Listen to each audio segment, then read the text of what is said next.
Olá, continuando com as nossas reflexões sobre o profeta Elias. Vimos no vídeo passado como Elias derrotou os profetas de Baal. E então Acabe contou para Jezabel o que tinha acontecido. Jezabel jurou Elias de morte. Capítulo 19. E Elias, quando soube disso, teve medo, fugiu. Então, nós vemos aqui já uma coisa interessante. O profeta valente, que enfrentou os 450 profetas de Baal e os 400 profetas de Aserá, agora tem medo de uma mulher, ou melhor dizendo, do recado de uma mulher. Mas bem, não era uma mulher qualquer. Era uma mulher que deixou a sua marca de perversidade na história. Como vimos, ela era filha de Etbaal, cujo nome, Etbaal, quer dizer com Baal. Portanto, a adoração a Baal já era uma tradição de família, uma tradição antiga de família. E Jezabel demonstrou isso quando ela mandou massacrar os profetas do Senhor, conforme vemos em capítulo 18, versículo 4. Ela tinha um temperamento muito perverso, na história ela deixou a sua marca de um temperamento maligno. Ficou com essa marca e chega até o livro de Apocalipse.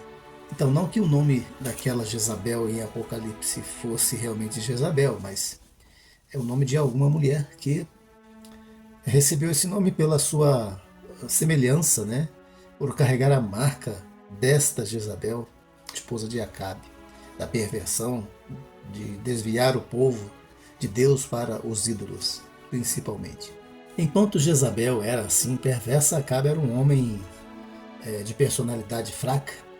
Jezabel tinha forte influência sobre ele e uma influência demoníaca, diga-se de passagem. Seus conselhos eram sempre diabólicos, conselhos malignos. Agora nós nos deparamos com essa expressão do capítulo 19, versículo 3, quando diz: temendo ou teve medo, Elias teve medo, temeu o recado da Jezabel. E ele então deixou o seu moço em Berseba e fugiu. Saiu como fugitivo com medo de ser morto pela rainha.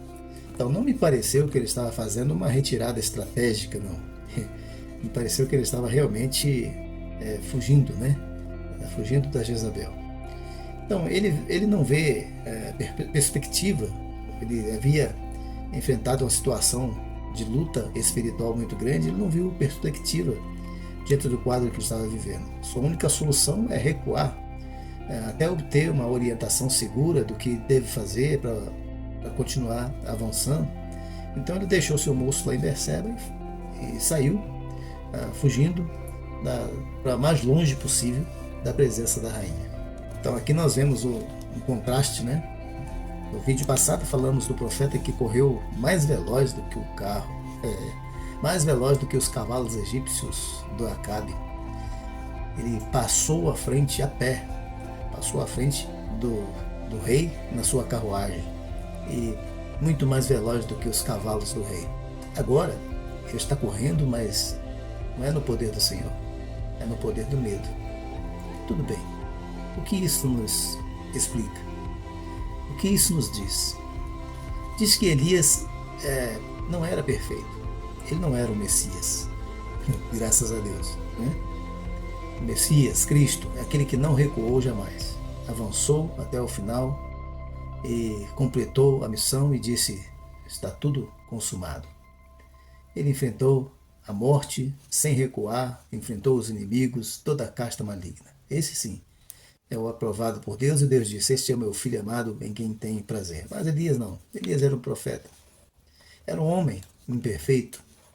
Tiago, na sua epístola, até menciona isso, que Elias era um homem como qualquer de nós, mas orou e parou de chover.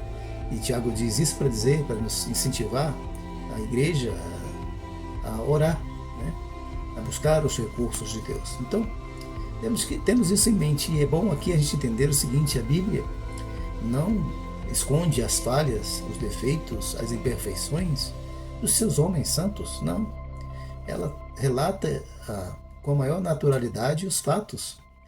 De fato, Elias era um homem imperfeito e sim, teve medo, fugiu. Né? No momento de fraqueza, no momento que ele viu que as forças, não tinha forças para continuar. Uma coisa que as pessoas não avaliam muito bem é porque os pastores, os pregadores do evangelho, que eles estão enfrentando castas malignas de demônios, né?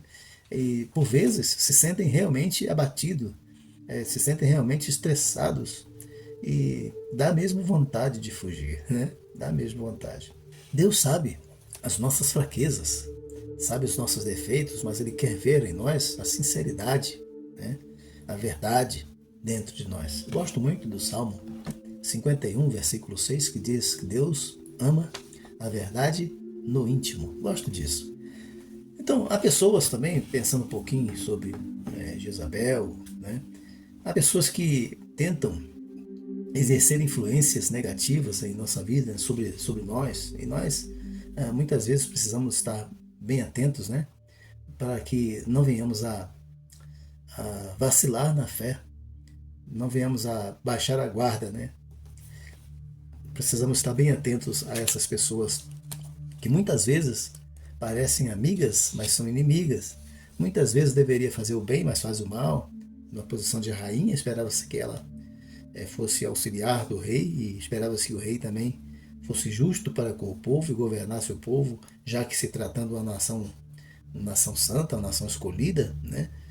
Conduzisse o povo na obediência ao Senhor, mas não estava conduzindo o povo na idolatria. Então, às vezes a gente se vê assim em situações, esperamos ser uma coisa e acontece outra, né?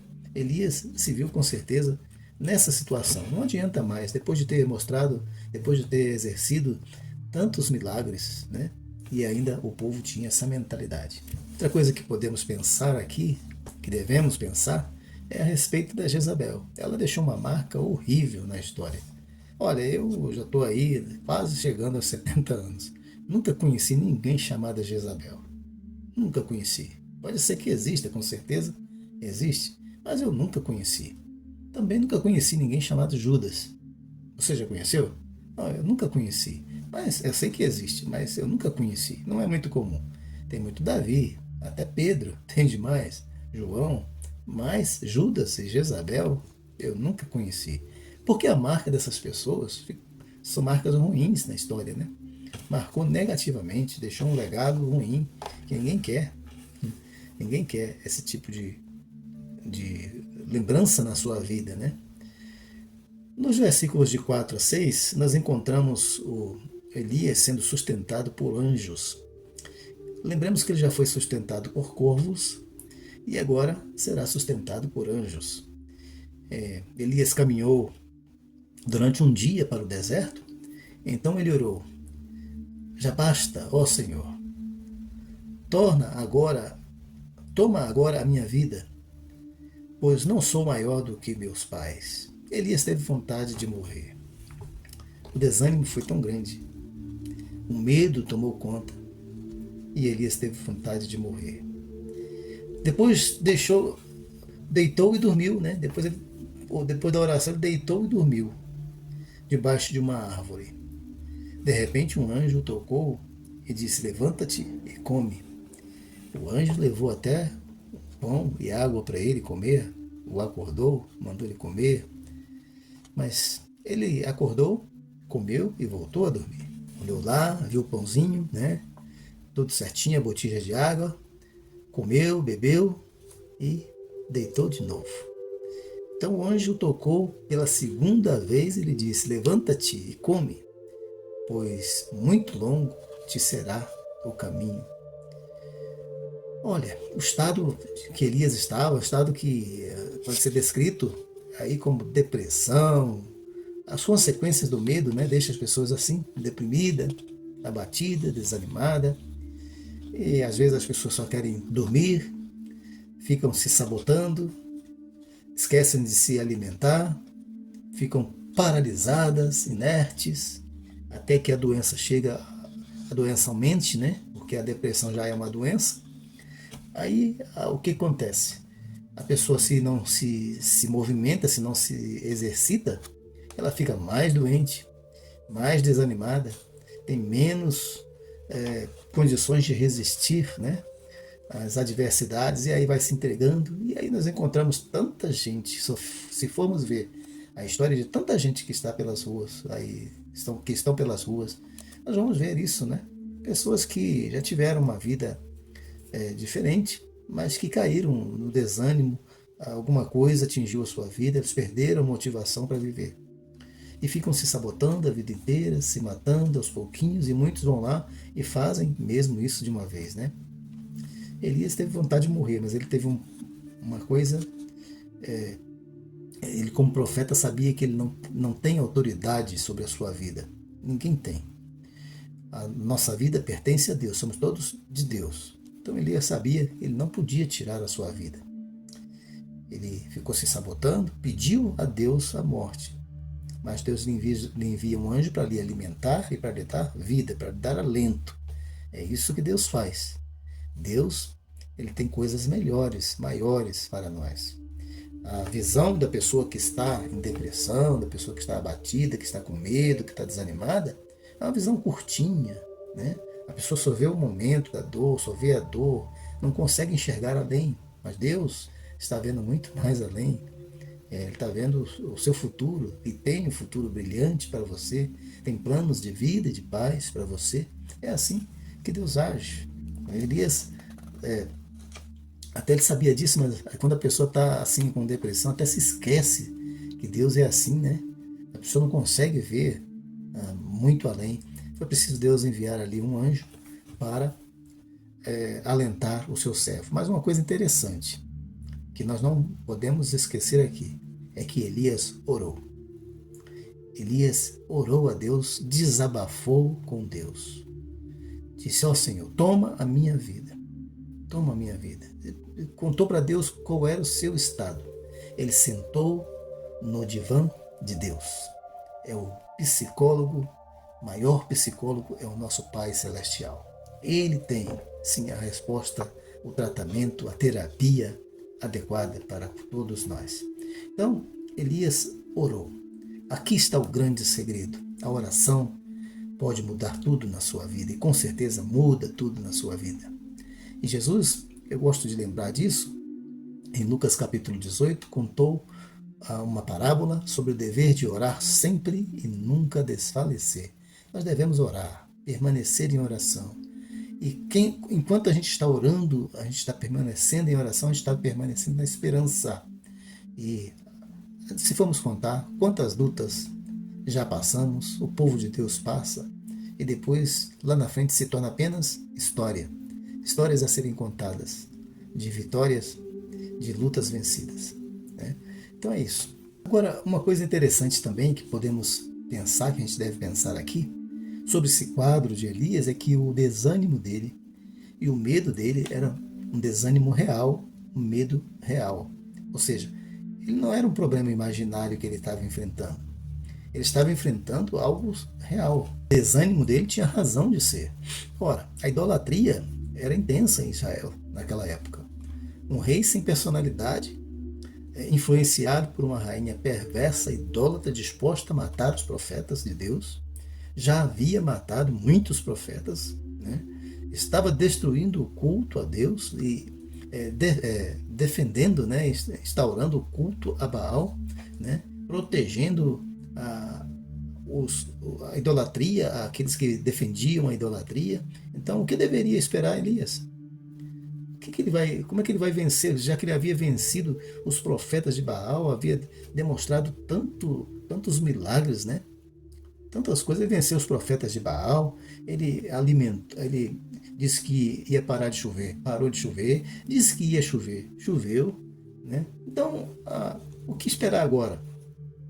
Já que o povo não atende, já que as pessoas não se convertem, essa era a visão que ele estava tendo, né, da história. Ele não estava vendo resultados. Mas nós vamos ver que daqui a pouco havia resultados escondidos. Como eu disse, a visão dele era curtinha. A nossa visão humana é curtinha. E muitas vezes nós não vemos além dos problemas que nos envolvem. Mas Deus sabe tudo. E Deus tem a resposta para tudo.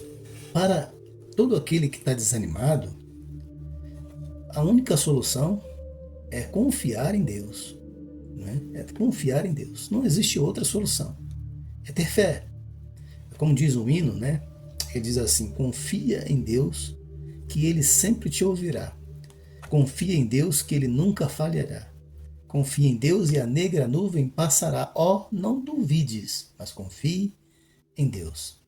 É isso que nós precisamos fazer. Quando nós estamos desanimados, nós não temos outra solução, senão confiar em Deus, ter fé. Né? Ter fé que Deus vai agir e vai transformar tudo em nosso favor. A partir do versículo 9 até o versículo 18, Elias, às vezes a pessoa quando está meio estressada faz coisas sem sentido, parece, né? Então Elias entrou numa caverna e ficou lá, dentro da caverna, como alguém que está se escondendo mesmo, né? Então veio a palavra do Senhor a Elias e disse: que fazes aqui, Elias? O que faz você aí dentro dessa caverna? O que você está fazendo aí, homem? Né? Então Elias falou do seu zelo pelo Senhor, enquanto ele era o valente, o zeloso, e reclamou do povo. É assim que a gente sempre faz quando estamos desanimados, quando não vemos o resultado, quando não temos a perspectiva, nós colocamos a culpa nos outros. Então ele falou: olha, os filhos de Israel deixaram a aliança, derribaram o altar de Deus e mataram os profetas do Senhor. Então começa a se queixar. Ele diz: só eu fiquei e tentam matar-me também, disse ele. Né? Então Deus o chama para fora da caverna e se pôr em sua presença, pois Deus vai passar. E passa um vento forte, uma coisa que despedaçava as penhas, uma coisa terrível, um quadro terrível. Mas o Senhor não estava naquele vento poderoso. Depois vem um terremoto que abala tudo, mas o Senhor não estava no terremoto. Depois vem a voz calma e suave. Só então Elias saiu da caverna, né, para a entrada da caverna. Então, ouvindo-a, Elias saiu para a caverna envolvendo o rosto na capa. Né, e aquela voz suave, macia, disse: que fazes aqui, Elias? Elias torna a falar do seu zelo, enquanto os filhos de Israel deixaram a aliança e derrubaram os altares, e os profetas que foram mortos e tudo mais. Então Deus lhe diz: vai, volta pelo caminho para o deserto de Damasco. Quando lá chegares, unge a Azael, rei da Síria, e a Jeú, rei de Israel, e a Eliseu ungirás profeta em seu lugar. Opa, que história é essa, né? Já que Elias queria morrer, agora eu acho que ele vai ser substituído. Vamos ver, né? Então, continuou o Senhor, quem escapar da espada de Azael, Jeú matará. E quem escapar da espada de Jeú, Eliseu matará. Também conservei em Israel 7.000 joelhos que não se dobraram a Baal e toda a boca que não beijou a Baal. Né? Então Elias chegou ao Horebe, é o Monte Sinai. É ali que ele entrou na caverna. Então esse é o monte de Deus, onde Deus falou com Moisés, apareceu, entregou a lei a Moisés, né? E ali o Senhor começa a conversar com ele: que fazes aqui? Foi ali que um dia também Deus falou com Moisés, né? Entregou ali as orientações, a lei e tudo mais. Então, o lugar da presença de Deus. Então Elias fez uma caminhada, uma retirada, que o levou até o Horebe, que era a presença de Deus, o monte de Deus. Aí nós ficamos repetindo aqui uma outra coisa. Quando nós estamos abatidos, quando nós estamos tristes, desanimados, depressivos, muitos não saem de casa. Muitas vezes tem uma igreja perto da sua casa. Muitas vezes o templo é bem do lado. E as pessoas não se movem para ir, não vão às reuniões, não vão orar, não vão buscar a presença de Deus.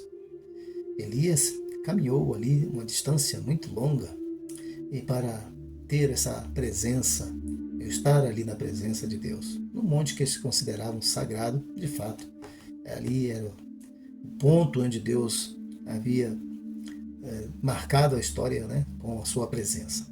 Então, quando estamos abatidos, nós precisamos procurar a igreja, nós precisamos ir para a igreja, Nós precisamos lutar contra o desânimo. Pensa que os pastores, as pessoas, os cristãos, a maioria, todos têm desânimo, mas a grande maioria enfrenta o desânimo. Eu mesmo, muitas vezes, já saí para ir ao culto, para ir à igreja, completamente desanimado, sem vontade de ir, confesso. Mas quando a gente vai, a gente chega e Deus começa a falar com a gente começa a entrar na presença de Deus, em culto, em oração, tudo muda, o desânimo vai embora, a tristeza vai embora, a esperança chega, porque é isso que tem que acontecer e é isso que Deus faz, né? Então, Elias investiu numa caminhada de 40 dias e 40 noites, né, para buscar essa presença bendita.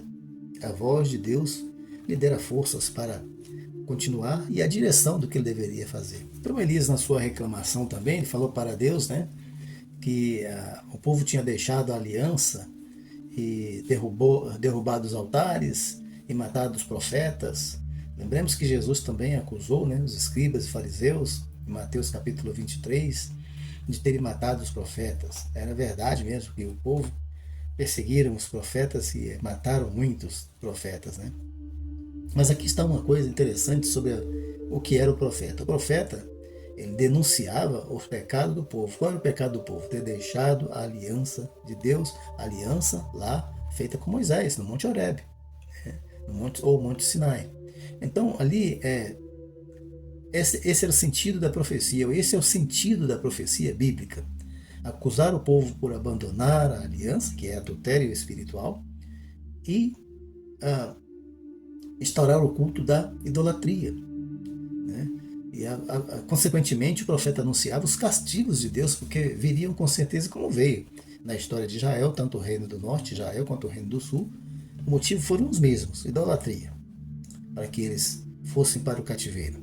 E esse sempre foi o grande motivo. Deus detesta, odeia a idolatria. Então o profeta, ele denunciava: vocês estão deixando a aliança, mas a partir disso ele chamava o povo para o arrependimento, a conversão a Deus, voltar-se para o Senhor. Isso é que o profeta fazia, né? Esse é o chamado profético, era para isso: ele condenar o pecado, denunciar o pecado e chamar o povo ao arrependimento. As consequências do pecado são sempre ruins. As consequências da idolatria são ruins, pode ter certeza. Nenhum idólatra vai ficar impune, porque não se deve ter nada no lugar de Deus, nada além de Deus, porque não há realmente nenhum outro Deus, não há realmente nenhum outro Salvador, só um. Então, nenhum desses ficará impune. Deus julgará a todos. Então, é bom evitar pecados, né? É bom fugir de pecar. E se pecar, aí atender o chamado profético à conversão, ao arrependimento, voltar-se para Deus. Então vê que Deus trata do seu profeta, né? Deus é o psicólogo do seu profeta. Ele envia anjos para alimentar, para sustentar, para reanimar. Depois ele mesmo aparece, ele mesmo se revela numa teofania, né? Orientando o que ele deveria fazer, dando a direção, revelando para ele que nem tudo era como ele pensava que era. Ele pensava que estava só, mas Deus disse: não, tem 7.000 homens que não se dobraram a Baal, que continuam firmes, e esses 7.000 seriam um apoio para Elias a partir dali, né? Muitas vezes nós fazemos a tempestade, né, num copo d'água. Pensamos que a batalha está perdida, mas não está. Deus sabe, Deus vê além, né? Deus sabe o que está fazendo com a nossa vida. Quando nós entregamos a nossa vida a Ele que é o dono, Ele que conduz, Ele sabe o que está fazendo. Agora, uma coisa interessante também, que nós precisamos destacar aqui, mencionar, é que ele estava acostumado muito, e esse talvez seja o erro, né, de muitos de nós hoje, muitos cristãos hoje, pregadores inclusive, ele estava acostumado a ver coisas extraordinárias, espetaculares, né? Ele mandou cair fogo do céu, e caiu, né?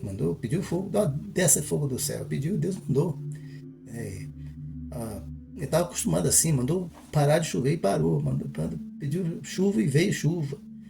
Então, coisas extraordinárias, né? Ele pensava talvez que Deus fosse aparecer para ele em uma coisa extraordinária. Então vieram duas coisas extraordinárias, horríveis, né? O vento, que era uma coisa terrível, mas Deus não estava no vento. Depois veio lá o terremoto, né? Mas Deus não estava no terremoto. Veio uma voz macia, suave. Era naquela voz que Deus estava falando com Elias, era ali que estava a presença de Deus. Então, muitas vezes nós esperamos coisas mirabolantes, que aconteçam coisas extraordinárias, espetaculares, que Deus faça algo maravilhoso. E sempre Deus faz coisas maravilhosas, mas do jeito dele. Deus age sempre conforme a sua vontade, conforme o seu querer, e não conforme as nossas expectativas. E muitas vezes as nossas expectativas são falsas, se revelam falsas expectativas a respeito do agir de Deus. E tem muita gente pensando assim, né? Há coisas aí que não é Deus que está operando. Eu sei que não são operações de Deus. São coisas malignas, mas tem muita gente pensando que é Deus. Porque Deus pensa que Deus age assim, dessas coisas espetaculares, sempre assim. Não. Muitas coisas Deus faz naturalmente, a gente nem percebe. Tem muito milagre acontecendo o tempo todo. É que a gente só está acostumado a ver como milagre as coisas mirabolantes, né? As coisas que chamam a atenção. Você já pensou no mundo que a gente vive? Por que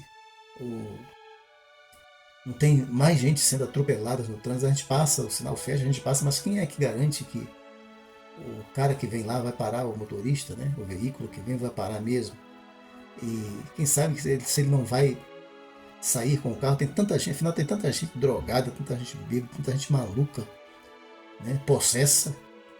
E isso é apenas um exemplo, tem tantas coisas que acontecem o tempo todo e a gente nem se dá conta do perigo que a gente sofre, que a gente corre todo dia, toda hora.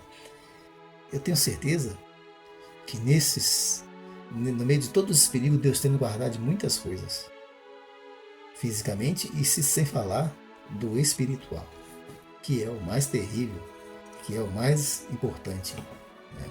Então Deus não age apenas da forma como nós pensamos, a nossa expectativa, mas conforme a vontade dele. Então veja que Elias foi para dentro da caverna por causa do medo, por causa do desânimo, por causa da depressão, foi se esconder.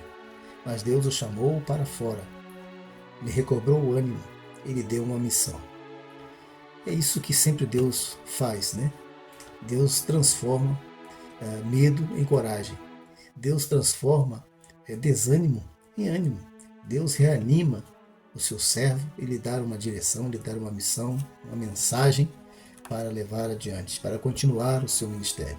E muitos estão assim também escondidos dentro da sua caverna, do medo, do desânimo, da depressão. Então Deus nos chama para fora. Precisamos ouvir a voz de Deus e aqui está o grande segredo. Eu falei antes de um outro grande segredo que é a oração, você falar com Deus.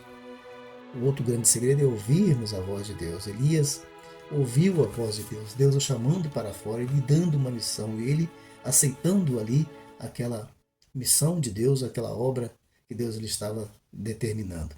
Então isso é muito importante. Deus quer nos tirar de dentro do desânimo, da nossa caverna de medo, que tem nos matado aos poucos, né?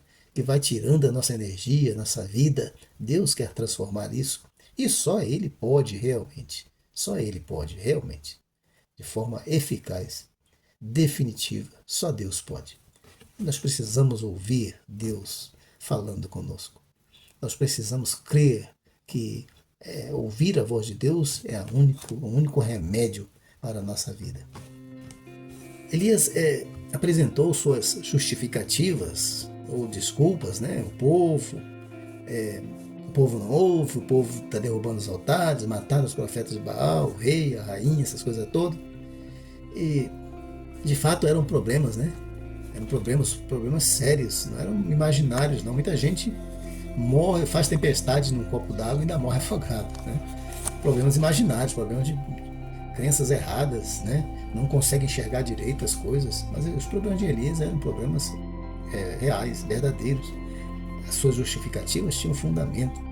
Porém, Elias estava se lamuriando demais, reclamando demais, Tive o pastor Gilton Moraes, morreu agora, o ano passado, se não me falha a memória,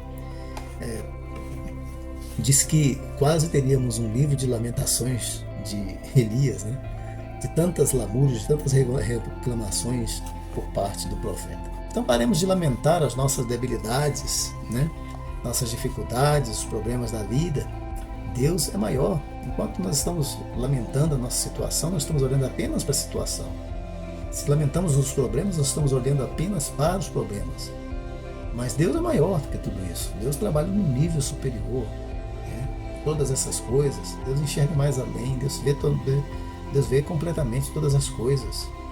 E nossa visão é limitada, nossos recursos são limitados, nossas capacidades, nossa inteligência. Mas Deus sabe todas as coisas.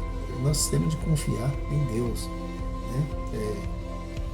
Deus disse através do Jeremias, né, 33, versículo 3, clama a mim e responder-te-ei coisas grandes e firmes que não sabes. Olha só, coisas grandes e firmes que não sabes. Olha, nós não sabemos mesmo. Deus tem um destino glorioso para nós e nós precisamos crer nisso. É nisso que está a nossa vitória.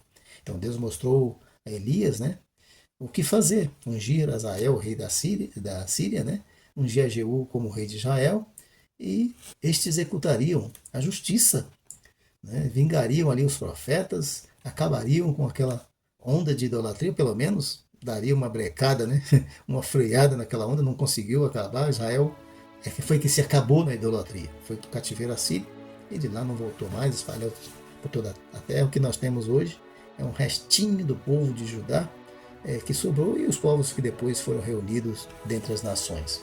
Mas o reino de Israel, lá o país mesmo, naquela época deixou de existir o reino do norte, né? Ficou o reino do sul por causa da idolatria. A idolatria é terrível para acabar com as nossas vidas, para acabar com a vida das pessoas. Então mandou ali ungir Azael, Jeú, mas também mandou ungir Eliseu, profeta, no lugar de Elias, né? Vai lá e unge Eliseu, profeta, em seu lugar.